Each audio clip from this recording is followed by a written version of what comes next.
Inizia? Dovrebbe essere la postazione è invertita. Com'è la postazione invertita? Lei deve stare dietro la mano italiana. Giù. Ah.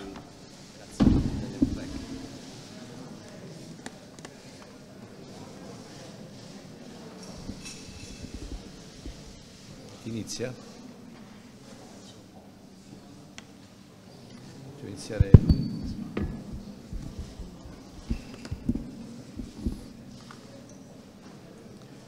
Buongiorno a tutti.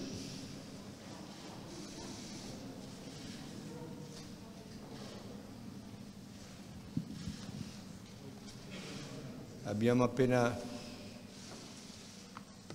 avuto un incontro con il commissario Moscovici e abbiamo ricevuto una lettera da parte della Commissione con le osservazioni della Commissione sulla nostra manovra economica. Quindi oggi si apre quello che abbiamo definito un dialogo costruttivo, partendo da valutazioni diverse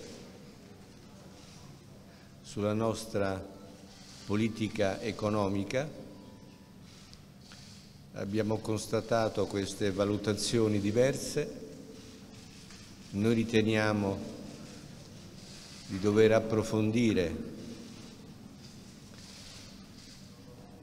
le nostre spiegazioni delle ragioni della nostra politica, di far conoscere meglio alla Commissione le riforme strutturali che porteremo avanti con la legge di bilancio e quindi di poter avvicinare, speriamo, le nostre posizioni.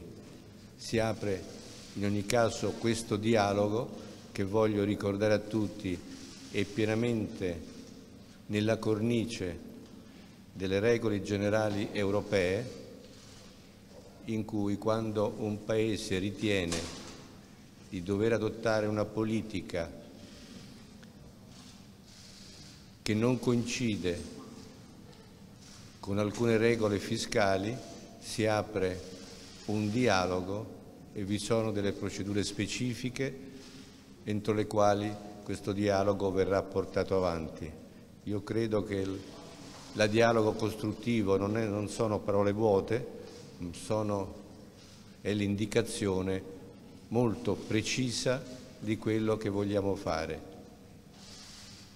Il nostro obiettivo della manovra, come voi sapete, è aumentare la crescita e allo stesso tempo ridurre il rapporto debito-PIL. Abbiamo ritenuto di dover adottare una manovra che crediamo porti in questa direzione.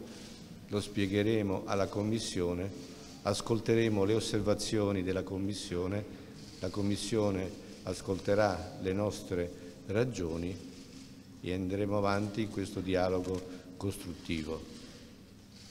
L'Italia rimane uno dei fondamenti dei paesi fondamentali dell'Europa e questa è la cornice entro cui noi porteremo avanti il nostro dialogo. Grazie Giovanni e buonasera a tutti. Sono molto contento di aver avuto questa occasione per dialogare in persona con te qui a Roma in modo franco e costruttivo sulla legge di bilancio dell'Italia per 2090. Purtroppo il mio italiano è un po' limitato, quindi sarà meglio per tutti se passo alla mia lingua materna, française. Nous avons eu en effet aujourd'hui une discussion très ouverte et constructive, et ce n'est pas un vain mot, sur le projet de budget italien pour 2019. Et d'ailleurs, les échanges maintenant nombreux que j'ai eus avec Giovanni ces derniers mois se sont toujours déroulés dans cet esprit constructif. Comme vous le savez, le gouvernement italien nous a envoyé son projet de budget en début de semaine qui confirme les annonces qui ont été faites par le gouvernement ces dernières semaines. Et sans du tout entrer dans la discussion de fond sur les politiques que le gouvernement italien peut légitimement définir pour le pays, je dois dire que le souhait du gouvernement d'augmenter les dépenses publiques, de porter le déficit à 2,4% du PIB l'année prochaine, reste une source de préoccupation pour la Commission et pour plusieurs États membres de la zone euro. Et je suis donc venu ici en discuter avec les autorités italiennes et poser des questions qui sont résumées dans la lettre que j'ai donnée à Giovanni.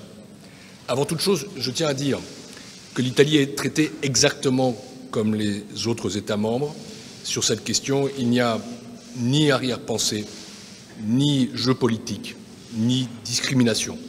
À titre personnel, j'ai beaucoup de sympathie, d'affection, d'amour pour ce merveilleux pays qui est fondateur de l'Europe. Et je n'imagine pas l'Italie sans l'Europe, l'Europe sans l'Italie, ni l'euro sans l'Italie, et l'Italie sans l'euro. Je me suis d'ailleurs beaucoup investi ces dernières années pour que l'Italie bénéficie de toutes les flexibilités autorisées par le pacte de stabilité et de croissance. Ça a tout de même représenté 30 milliards d'euros. Nul ne peut dire sérieusement que la Commission est contre l'Italie. Cette Commission est aux côtés de l'Italie et restera aux côtés de l'Italie. Je veux aussi dire très clairement que l'Italie a le droit de choisir ses priorités budgétaires, investir davantage dans les infrastructures, mettre en place un revenu universel, mettre l'accent sur la lutte contre la pauvreté, qui est un problème majeur en Italie. La Commission ne va pas interférer dans ces choix qui sont des choix légitimes. Ce n'est pas le but de ma visite, ce n'est pas l'objet de la lettre. Concrètement, j'ai 3 questions à poser au gouvernement italien. Nous en avons parlé cet après-midi, nous allons continuer ce dialogue. Première question, comment le gouvernement va-t-il financer les dépenses nouvelles annoncées? Qui va payer la facture des dépenses supplémentaires non financées? Là-dessus, on doit poursuivre l'échange. Deuxième question, j'ai demandé des explications, et la lettre le fait, quant à la stratégie de réduction de la dette, qui doit rester une priorité pour l'Italie, parce que derrière le chiffre de 130% du PIB, il y a des conséquences directes pour la vie des Italiens et des Italiennes, sur le financement de l'économie. Et la lettre note à cet égard que les hypothèses de croissance du gouvernement n'ont pas été validées par le Ufficio Parlamentare di Bilancio. Troisièmement, je suis venu aussi discuter avec le ministre des conséquences juridiques que tout cela a sur ce budget.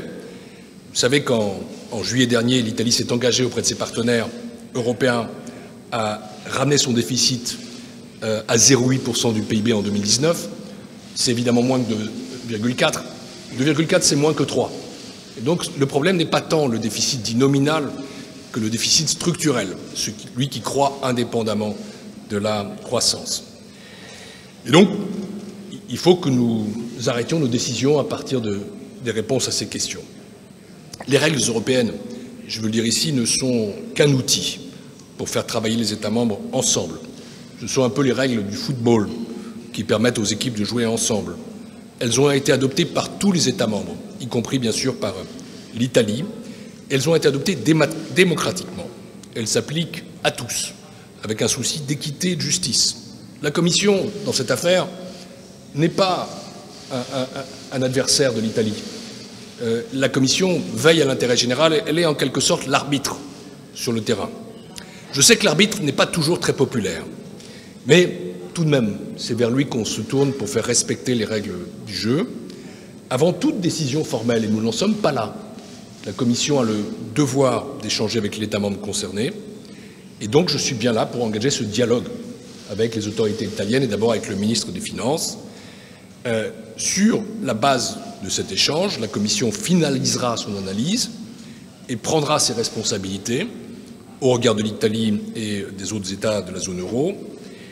Je veux faire une dernière réflexion pour dire que je suis très conscient que l'Europe a une image moins positive qu'avant dans ce pays fondateur. Moi, je ne m'y résigne pas. Je souhaite encore une fois que l'Italie ait sa place, celle qu'elle a toujours eue, celle d'un pays moteur, cœur de l'Europe, cœur de la zone euro, animateur, inspirateur de l'Europe. Et c'est aussi le rôle de la Commission d'expliquer ce que fait l'Europe, de venir le dire directement aux citoyens, aux entreprises, et je vois cette occasion aussi dans cette optique. Bref, vous l'avez compris, un dialogue constructif, ça n'est pas quelque chose de creux, ça n'est pas une forme, c'est une réalité. Et c'est ce que la Commission veut faire avec le gouvernement italien.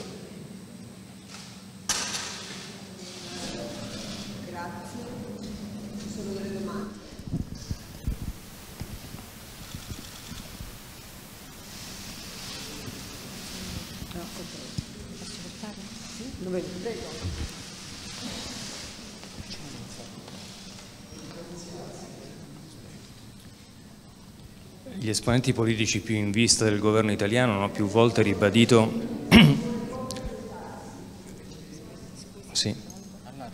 chi sostanzialmente detiene l'indirizzo politico del governo italiano ha più volte ribadito che su quei numeri Massimo Leoni, Sky TG24, chiedo scusa. Dicevo, chi detiene l'indirizzo politico del governo italiano ha più volte detto che sui numeri presenti nel DEF non si torna indietro. Mi chiedo quale può essere l'approdo di quello che voi chiamate dialogo costruttivo, cioè deve essere un cedimento della Commissione che riterrà poi accettabili quei numeri? Si parla di revisione della struttura della manovra, improntata magari più sugli investimenti che sulle spese correnti, o cos'altro avete in mente quando definite questo dialogo costruttivo? Grazie.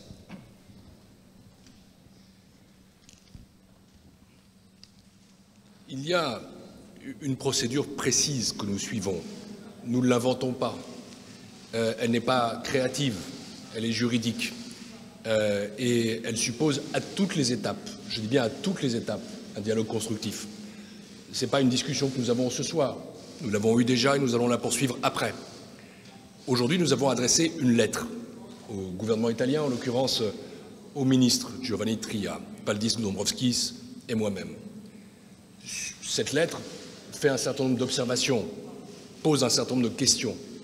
Maintenant, il revient au gouvernement italien, au ministre Tria, de nous répondre. Sur la base de cette réponse, la Commission européenne, je l'ai dit, prendra les décisions qu'elle doit prendre dans le cadre des règles du pacte de stabilité et de croissance. Et le dialogue se continuera après, quelle que soit la décision prise, parce que ça n'est pas un oukase, ça n'est pas quelque chose qui tombe d'en haut, ça n'est pas quelque chose de définitif. J'ajoute que nous agissons toujours sous le contrôle du Conseil et que c'est lui qui, in fine, prend les décisions. Donc, nous avons du temps, mais nous ne devons pas faire en sorte que ce temps soit inutile. À chaque étape, encore une fois, soyons dans l'échange, soyons dans le dialogue, la Commission européenne prendra ses décisions au regard de ce que l'Italie nous répondra. Je veux dire d'ailleurs une chose au passage, c'est que contrairement à ce que j'ai entendu ici ou là, la Commission aujourd'hui n'a pris aucune autre décision que d'envoyer cette lettre. Aucune autre. Voglio aggiungere alle parole del commissario Moscovici che, come ha detto all'inizio, la Commissione non entra mai nel giudizio sul tipo di misure che vengono prese da un governo con una maggioranza parlamentare. Si discuterà delle regole fiscali, si porterà avanti un dialogo, noi spiegheremo perché gli obiettivi fondamentali di riduzione del debito noi pensiamo che debbano essere perseguiti con la strategia che abbiamo indicato nella nota aggiuntiva al documento di economia e finanza, e cercheremo di spiegare il perché. Ascolteremo quale sarà la reazione e le osservazioni della Commissione e, appunto, come è stato indicato, il dialogo andrà avanti secondo delle regole precise che esistono per questi tipi di dialoghi. Ovviamente il Governo in questo momento pensa che la strategia messa a punto sia utile all'Italia e se questo sarà utile anche all'Europa, nell'avanzamento della discussione si vedrà se le nostre aspettative saranno soddisfatte. Quello che sappiamo è che alcuni obiettivi fondamentali di crescita e di riduzione del debito non sono stati soddisfatti dalle strategie adottate fino ad oggi e sono obiettivi che sono stati sempre indicati anche dalla Commissione europea e sono obiettivi in realtà di tutta l'Europa. Ci sono valutazioni diverse sui modi di perseguire questi obiettivi, ma gli obiettivi europei sono condivisi in generale, anche se in questo momento si manifestano delle valutazioni diverse sulle policy più appropriate.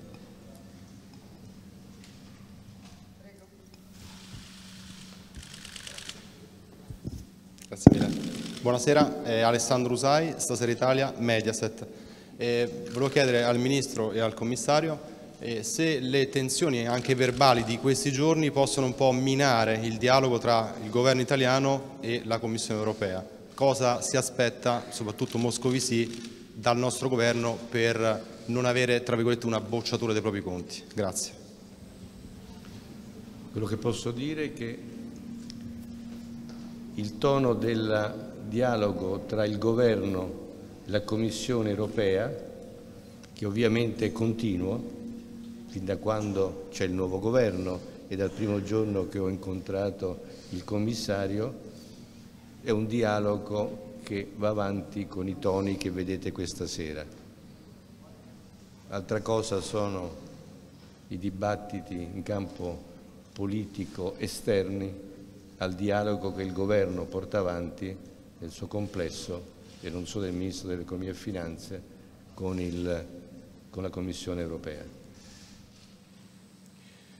Je suis entièrement d'accord avec ça. Avec Giovanni Tria, nous avons une relation de travail qui a maintenant plusieurs mois, qui est sereine, qui est constructive, qui est positive. Et cette commission, je le redis, aime l'Italie. Donc je crois qu'il faut au contraire, dans cette période un peu délicate, où c'est vrai nous avons des désaccords, plus que jamais rester dans cette tonalité sereine. Et donc je souhaite qu'il n'y ait vraiment aucune forme de tension dans le ton, mais que quand nous sommes confrontés à un sujet aussi sérieux que l'évaluation du budget italien, nous soyons extrêmement précis, extrêmement méticuleux, extrêmement objectifs, totalement neutres.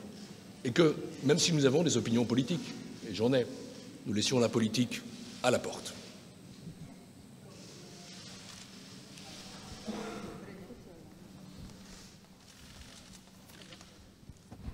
Buonasera, sono Alessandro Barbera della Stampa. Una domanda per il Ministro e per il Commissario Moscovici, diciamo, sostanzialmente simile. La lettera del Commissario di Valdis Dombrovskis parla di una deviazione senza precedenti delle regole del Patto di stabilità.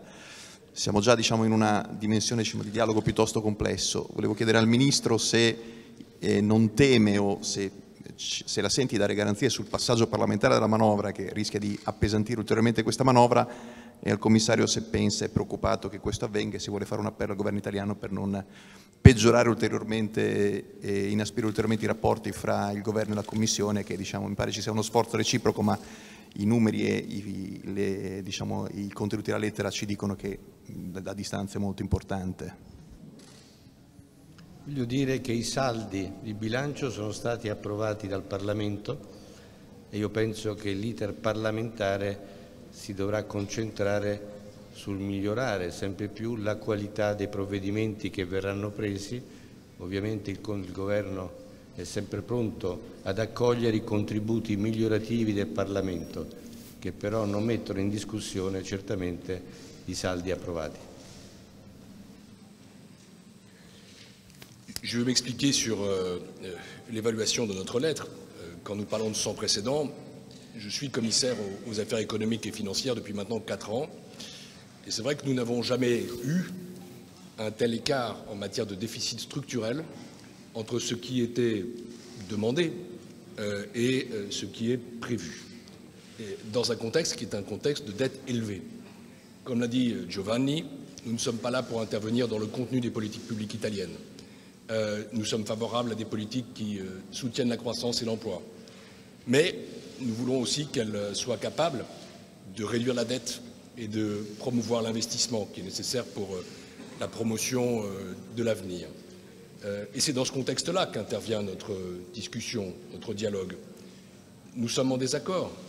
Il y a des évaluations qui sont différentes, incontestablement. Mais nous devons, j'allais dire, gérer ces désaccords avec intelligence, avec sang-froid, et en restant ensemble dans le même cadre commun, qui est celui des règles de la zone euro et des règles de l'Europe. Je sais que ça n'est pas simple. Ça exige encore une fois beaucoup de sang-froid, beaucoup de précision. Je peux vous assurer que c'est bien l'intention qui est la mienne.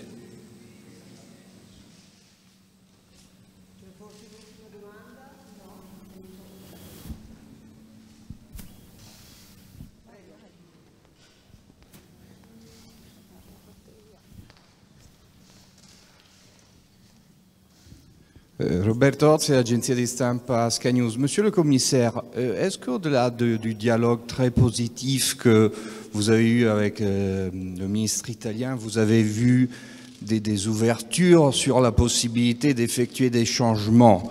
Et je vous demande, quand vous voyez une déviation qui n'a pas de précédent dans l'histoire du pacte, est-ce que l'Italie, si elle confirme ce budget, elle n'est pas prête à effectuer des modifications? Qu'est-ce que vous prévoyez de la part de la Commission sur le jugement final du budget? Merci. J'ai une règle de conduite dans ces fonctions, c'est que je ne suis jamais le what if guy. Je ne fais jamais de scénario, je ne spécule pas, je ne prépare pas de plan B. J'ai toujours un plan A. Le plan A, c'est d'être ensemble dans la zone euro. C'est d'arriver à avancer ensemble. Et donc, au jour d'aujourd'hui, je suis venu apporter une lettre à Giovanni Tria. J'attendrai patiemment sa réponse.